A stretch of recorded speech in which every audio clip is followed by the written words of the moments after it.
Sou Ângela Aparecida Santos, sou engenheira agrônoma, formei pela UFMG, sou mestre em estudos rurais, aqui pela UFVJM, e ingressei nesse semestre, aqui no doutorado, na produção vegetal, sobre a orientação do professor Enício de Barros Silva. A minha abordagem hoje é sobre o níquel no solo e na planta, enfocando a toxidez e a essencialidade e a toxidez desse elemento. Os meus objetivos aqui, nesse momento, é discutir a dinâmica do níquel no solo e a dinâmica do níquel na planta, e na planta o enfoque vai ser dado à essencialidade e à toxidez desse micronutriente para a planta. Então, só para a gente contextualizar um pouco aqui, o níquel, entender um pouco sobre esse metal, o metal pesado, eu trouxe aqui alguns pontos em termos de abordagem, introdutória. Então, o níquel, ele faz parte lá do grupo 10 da tabela periódica, ele possui o número atômico 28, número de massa 58,69, e ele está naquele grupo lá dos elementos que tem uma densidade superior a 5 gramas por decímetros cúbicos. Então, o níquel ele tem uma densidade aí de 8,9 gramas por decímetros cúbicos. E ele puro, ele possui essa coloração branco, prateada, E o material que a gente tem aí conhecido e que tem níquel na sua constituição são as moedas. Por muito tempo, o níquel ele foi denominado aí de cobre branco, isso porque ele é encontrado aí muito associado ao cobre. O níquel, ele é muito mais forte e resistente do que o ferro, e ele é utilizado aí na produção de mais de 3.000 ligas metálicas, na produção aí de ácido inoxidável. Esse termo níquel, ele foi atribuído aí pelos alemães, a partir do termo Oldnik, que significa demônio, isso devido à dificuldade na mineração desse mineral. A demanda por níquel aumentou muito aí com as duas grandes guerras, devido à alta demanda por um material resistente aí para a produção de material bélico. O níquel, ele é um metal pesado, que ele está no grupo lá dos elementos que possuem aquela alta densidade, mas ele também é um elemento essencial para as plantas. E ele foi incluído aí na lista dos micronutrientes essenciais após constatação da essencialidade desse nutriente para as plantas, em baixas concentrações. Na crosta terrestre, ele é o 23º elemento encontrado, predominantemente na forma 2+, mas ele é encontrado também na forma 3+, 1+, e 4+. Então, há registro na literatura de que, no mundo como um todo, os teores de níquel variam aí de 4 a 2.000 miligramas por quilogramas. Só para a gente entender aqui, como é que a gente está aí em termos de posições, em termos de posição enquanto reserva mundial, tem esse dado aqui da USGS, de 2017, que coloca em primeiro lugar, como reserva mundial de níquel, a Austrália, e em segundo lugar nós, em termos de reserva, nós estamos na segunda posição. Agora, em termos de produção, nós já caímos muito, a gente vai para a 7ª posição, Em primeiro lugar, aí fica a Indonésia, segundo as Filipinas, e terceiro, o Canadá. No Brasil, há aí várias reservas de níquel, localizadas no Pará, em Goiás, na Bahia e no Mato Grosso. Então, a gente tem aí no Pará, por exemplo, a reserva de São Félix de Xingu. Em Goiás, a gente tem aí a região de Niquelândia, caracterizada como uma região com alta quantidade de níquel no solo.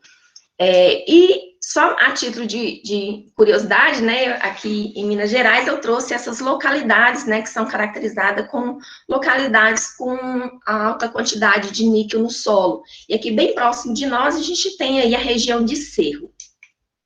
Então, esse níquel no solo, ele é proveniente predominantemente do material de origem. E a maior parte do níquel na Terra, ele está no núcleo. Então, para ele vir para a superfície, é preciso que aconteça algum processo geológico, para trazer esse níquel aí para a superfície. E O principal processo geológico que acontece aí é a fusão parcial mantélica, que vai acontecer lá no núcleo, e vai trazer esse níquel aí para a superfície, né, para a crosta terrestre, formando aí as rochas ultramáficas, por exemplo.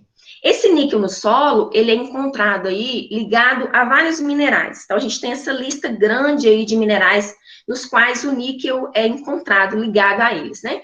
Mas os mais recorrentes são a pentlandita, que é esse material marrom aqui, com esses pontos prata aí. Então, estando presente no solo, é um indicativo que nesse solo há a presença de níquel. E o outro mineral muito recorrente aí é a garnierita, que é esse material verde aí da direita, abaixo da pentlandita, em que ele vai ter níquel aí na sua constituição.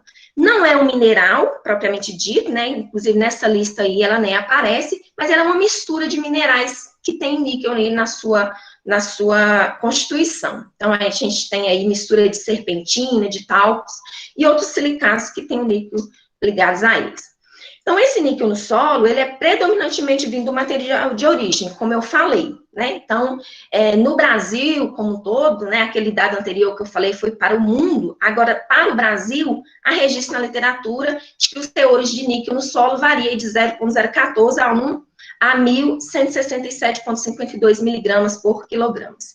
Na região de Goiás, que é uma das regiões que eu falei lá atrás como uma das reservas de níquel aqui no Brasil, tem trabalho que mostra aí o teor de níquel variando de 618 a 14.390 miligramas por quilogramas. Mas, além do material de origem, o níquel também pode ser proveniente de fontes antropogênicas. E a gente tem algumas fontes que dispõem esse níquel aí no solo.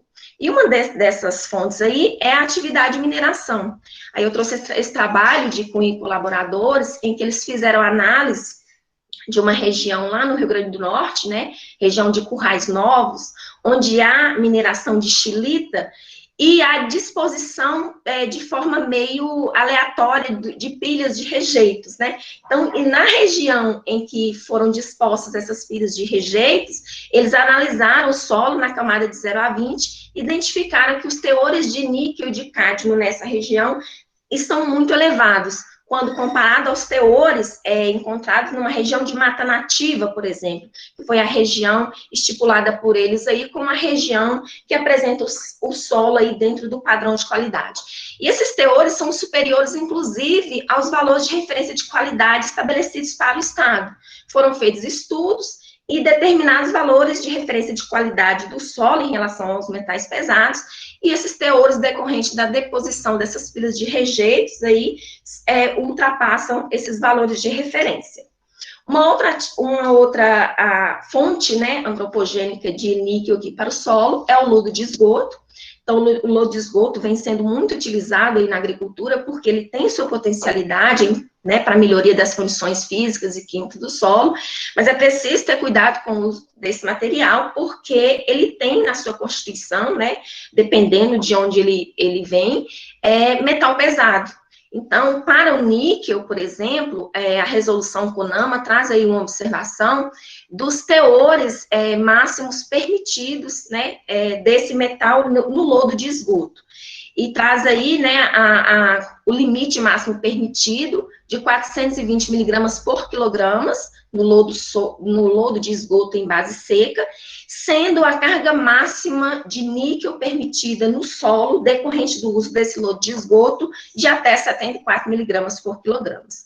É preciso observar isso aí para que atenda essas disposições aí da resolução CONAMA 375 de 2006. Aí eu trouxe esse trabalho em que foram analisadas amostras de lodo de esgoto proveniente do esgoto da ET de Barueri, amostras coletadas em 93, 95, 96 e 97, e que foi constatado o teor de níquel variando aí de 211 a 600 miligramas por quilogramas, né, no lodo de esgoto em base seca. Claro que isso aí, a região de Barueri é uma região polo-industrial, né? Pode ser que o lodo de esgoto proveniente de uma região que não seja polo-industrial, o teor de metal pesado, especificamente de níquel, seja bem menor. Então, o lodo de esgoto, só para a gente falar um pouco aqui, né, dessa problemática do lodo de esgoto, embora ele tenha sua potencialidade para uso na agricultura, ele tenha o problema dos metais pesados. Existe solução para essa problemática? É possível estabilizar esse metal pesado para que o lodo de esgoto seja usado de forma mais segura na agricultura? Um trabalho de Zuber e colaboradores, 2020, discute algumas alternativas para a estabilização do lodo de esgoto. E falando especificamente dos metais pesados, eles falam aí da caleação, como uma alternativa para a estabilização do metal pesado aí nesse lodo de esgoto, com adição de cal a esse lodo e promovendo a elevação da temperatura e elevação do pH. Dessa forma, o metal pesado, ele vai ter a sua disponibilidade reduzida, né, porque ele vai estar estabilizado aí. Uma outra fonte de níquel para o solo são os fertilizantes. Então, a gente tem aí essas fontes de níquel, né, são só algumas, existem outras fontes, o sulfato de níquel, o profonicromo, né, que foi o primeiro produto registrado pelo MAPA, lembrando aí que os fertilizantes, né, que o níquel entrou para a legislação de fertilizantes com a instrução normativa número 5, de 23 de fevereiro de 2007, e a gente tem aí no mercado vários fertilizantes que tem na sua base, na sua constituição, o níquel. Então, falando aí do níquel no solo, seja ele decorrente do material de origem, seja das fontes antropogênicas, não significa que todo o níquel do solo, né, o níquel total, esteja disponível para a planta. Então, o teor disponível, né, em relação ao teor total é de cerca aí de 0,01%. E para a gente ilustrar um pouco aqui sobre níquel disponível, eu trouxe esse trabalho de Rodak, 2014, em que ela faz análise do teor de níquel disponível no estado do Paraná. Então, em termos de estudos sobre o níquel disponível no solo, o Paraná é o estado que está mais avançado aí nos estudos. E a gente tem aqui esse primeiro dado, que é resultante da análise de amostras coletadas numa área mais natural, e esse segundo dado aqui do meio, que é de uma área agrícola. Na área mais natural, né, o teor de níquel disponível foi extraído aí por DTPA e por MELIC-1, e foi observado uma variação grande nos teores, mas os teores baixos para essa condição aí, onde a área é mais natural. E esses teores mais elevados aí dentro dessa faixa de variação aí é devido aos derrames de rochas basálticas, né, característica aí dessa região. Aqui na região agrícola, que são esses teores aí variando de 0,3 a 0,74, né, por DTPA, foi extraído também por MELIC-1, os teores são maiores, tanto que a gente vê o valor máximo aí dentro de cada faixa de variação bem mais elevados. Segundo a Rodak, é devido ao fato dessa região ela ser uma região agrícola e pode, né, estar se utilizando aí fontes de níquel, fertilizante, por exemplo, né, que a gente observa na área agrícola o teor superior à área natural.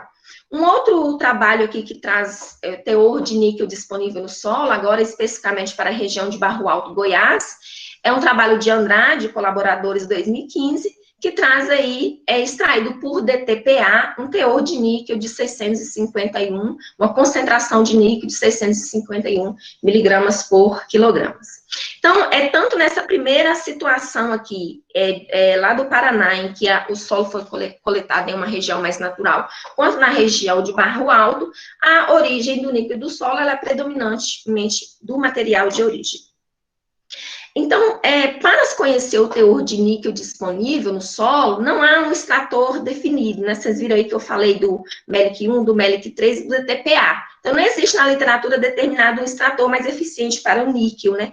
E um método preciso e conhecido como eficiente para a extração do níquel do solo, é importante para a gente saber o que tem disponível para a planta aí nesse solo. E o método preciso é aquele método que vai trazer uma boa correlação entre o que há disponível no solo e o que foi absorvido pela planta. Então, ter esse método que traz essa boa correlação, que traz que é eficiente aí na extração do níquel do solo, é importante, até para a gente ter controle aí do que vai ser disposto nessa área, né? Porque dependendo do teor de níquel que estiver disponível no solo, ele vai causar toxicidade crítica na planta, né? Porque as plantas, a gente vai ver mais na frente, que elas toleram teores muito baixos de níquel, dependendo do tipo de planta. E a toxicidade crítica é aquela quantidade de níquel no solo que vai promover 10%, redução de 10% no crescimento máximo da planta.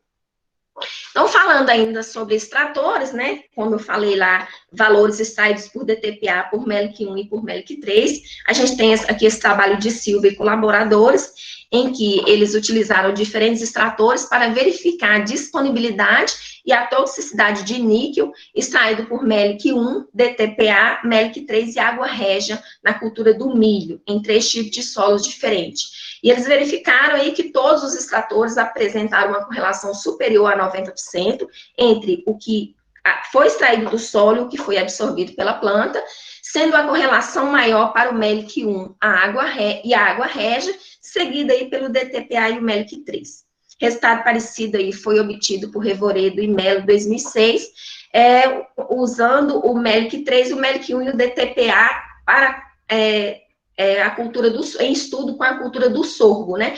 Obtendo a correlação maior com o teor extraído pelo MELC3, seguido pelo MELC1 e o DTPA.